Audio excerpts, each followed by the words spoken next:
Asia Irving's diving efforts pay off against Perry Hall. Franklin's Andreas Price levitates for this catch against McDonough. Perry Hall's Kara Dietrich with the golden goal. Darius Sample uses every inch of the end zone. All coming up next on BCPS-Sports Scene. Welcome back to another action-packed episode of BCPS-Sports Scene. It's playoff time for fall sports, and several BCPS teams were vying for a state title. Up first, the Sparrows Point girls soccer team matches up against Eastern Tech in the 2A regional game. After winning 6 straight state titles, the Pointers are aiming for their first in the 2A classification. But could the Mavericks pull an upset to advance? The 2A North Region Soccer Championship pitted Eastern Tech against the 6-time defending 1A state champions, Sparrows Point. The first shot of the game was attempted by Pointer Sarah Grunowitz, but Eastern Tech keeper Emma Tawney easily handled the attempt. Moments later, the Pointers won the attack again, but Tawney is there for the save. Tech's Shannon Foster ahead for Brianna Urick, but Pointer keeper Jada Foos beats her to the ball. Sparrows Point on the attack again, but Desiree Mortimer's long-distance shot is right at Tawney.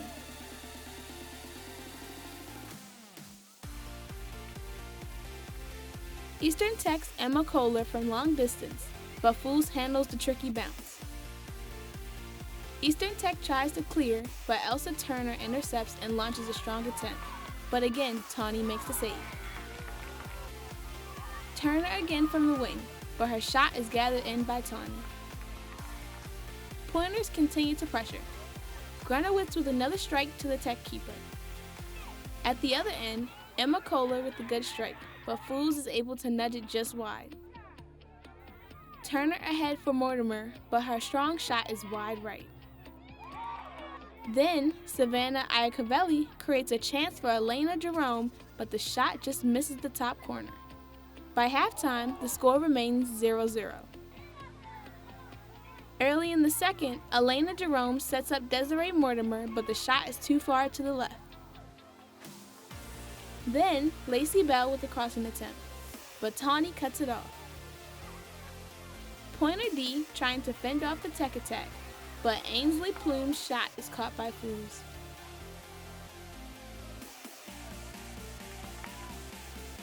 But with 28 minutes to go, Eastern Tech with the kick, and the clearing attempt slips past Foos, putting Tech up 1-0.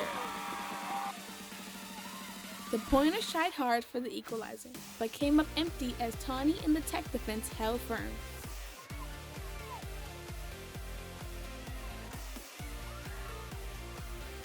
And for the first time in 7 years, the Pointers would not advance beyond regionals as Eastern Tech moved on with the 1-0 victory.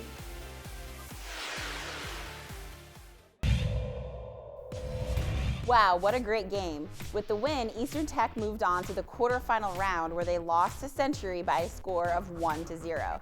Congrats to the Mavericks on a great season. Next, we'll go to the courts as Western Tech battles Pikeville in the 1A North Regional Volleyball game.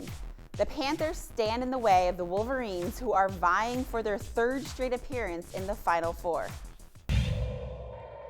The Western Tech volleyball team, seeking a 3rd consecutive trip to the Final Four, faced an unbeaten Pikeville squad for the regional championship.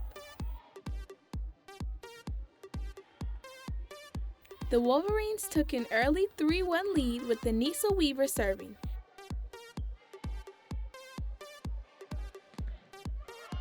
This rally featured a nice dig by Rachel Durham and finished with a point by Avion Berry.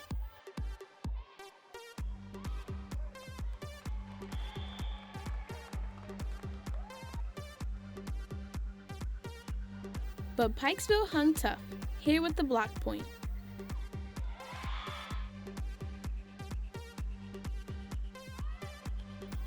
But the Wolverines eventually pulled away, here at set point as Beatrice Dauderland sets Barry to win the opener.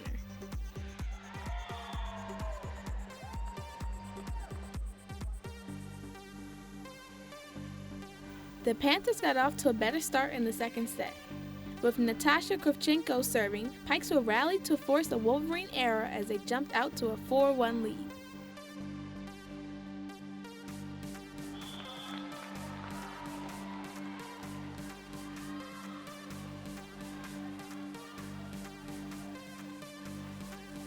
Pikeville's momentum continued as they increased their lead to 8-3 behind a kill from Rhea Roberts.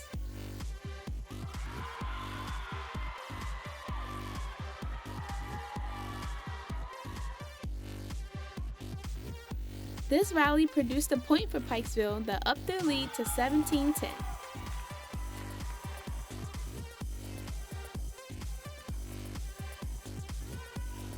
But Western Tech calmly scrambled back to tie at 17.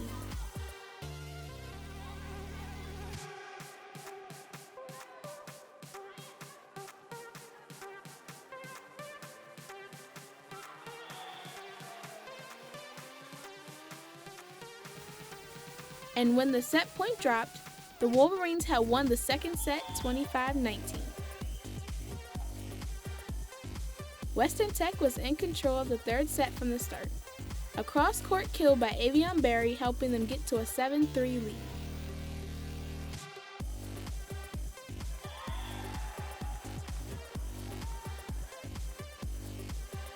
Imani Ward picks up an ace.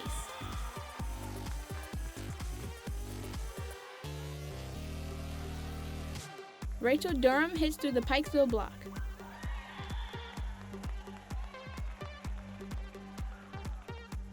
And then Durham seals the deal as Western Tech took the third set 25-13 for the match and a berth in the quarterfinals.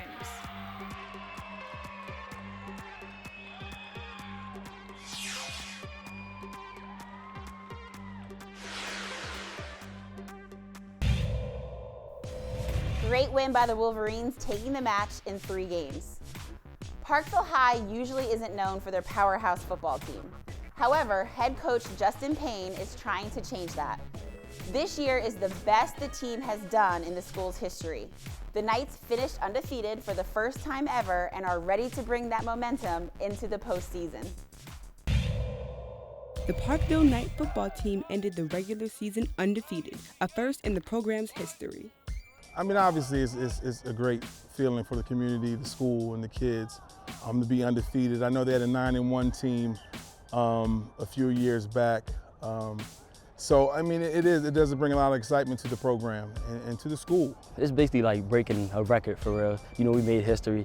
Like, all summer, you know, we've been preparing for this moment, you know, to go undefeated and make it to the playoffs, you know, something Parkville hasn't done in a while. Basically, we're family, you know. We basically grew up with each other and, you know, grew around each other, so that's what made me think, like, oh, this is going to be the year that we, you know, go undefeated. And this is my 5th year, and so a lot of these kids I had when they came in here in 8th grade and they worked out with us, and they genuinely care about each other. They have fun together. I don't have any discipline issues.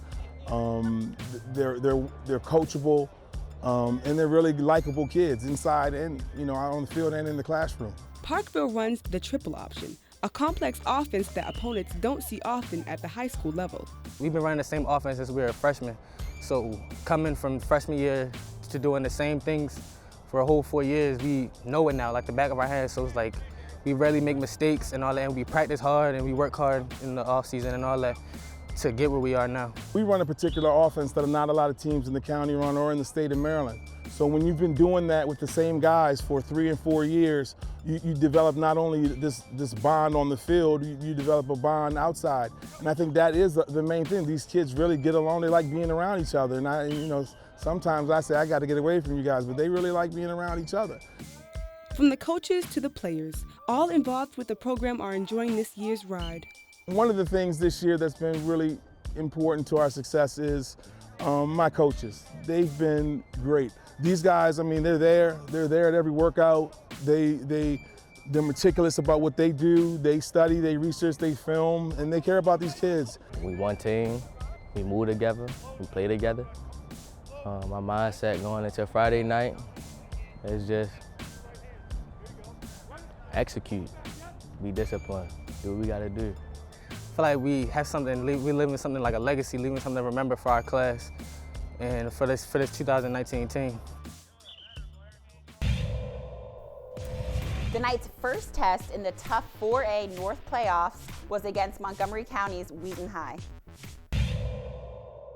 The Pikeville football team's exciting season continued as the Knights played host to the visiting Knights of Wheaton High in a 4A regional first-round game held at Perry Hall High School. On Pikeville's first possession, QB Kevin Smith keeps it for 20.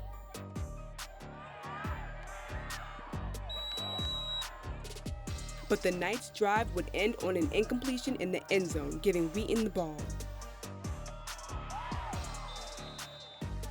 But Pikeville quickly got the ball back as Jakeem Allen picked off an Alex Puente pass. The Knights would take advantage of the turnover as Devon Kerbeam took it 25 yards for the touchdown. Extra point put Pikeville up 7-0 at the end of one.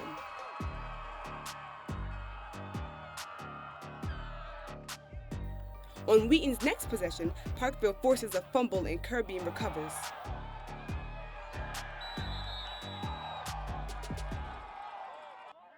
Once again, the Knights capitalized with Noah Hambrick taking the pitch in to make it 14-0 with the pat.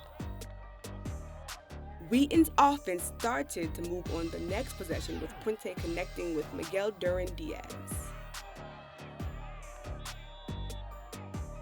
But the third time was not the charm as Desmond Stukes intercepted and took it for 6, stretching the Pikeville lead to 21-0.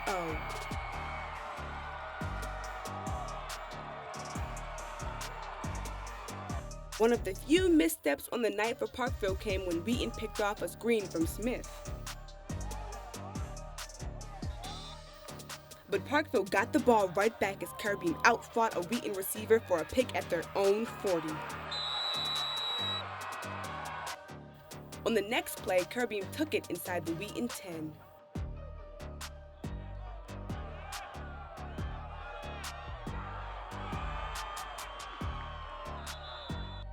That set up a Noah Hambrick touchdown that put Pikeville up 28-0 at the half.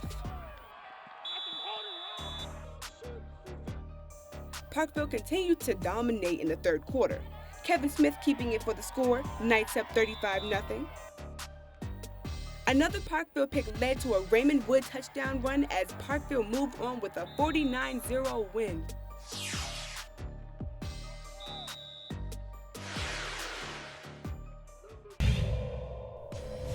Awesome win. Congratulations to the Knights and their first playoff win in school history. Good luck as they continue through playoffs. That's all for today's show. Keep an eye out for our next episode as winter sports gets underway.